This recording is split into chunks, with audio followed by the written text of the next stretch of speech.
হে যুবক, আমি তোমাকেই বলছি, আর কতদিন তুমি হাসি তামাশা ঠাট্টা ডিজে গান বাটে নিয়ে থাকবে?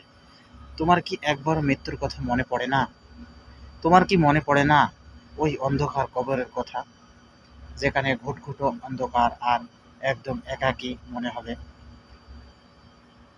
ওই কবরটা কারো জন্য দোজখ, কারো জন্য জান্নাত, আর কারো জন্য ফুলের বাগিচা হয়ে যাবে। তোমার কি একবার মনে হয় না যে ওই কবরটা তোমার জন্য ফুলের বাগিচা হয়ে যায়? তাহলে কেন, কেন এই হাসি তামাশা রঙ্গ তামাশায় তোমরা যুবকরা ডুবে আছো? তুমি কি জানো, যৌবনকে পছন্দ করে মানুষ, আর যৌবনের ইবাদত পছন্দ করে আল্লাহ। তাই এসো না, হাসি ঠাট্টায় না থেকে যৌবনে ইবাদত করি। দুনিয়ামি সুখ শান্তি আল্লাহ প্রদত্ত।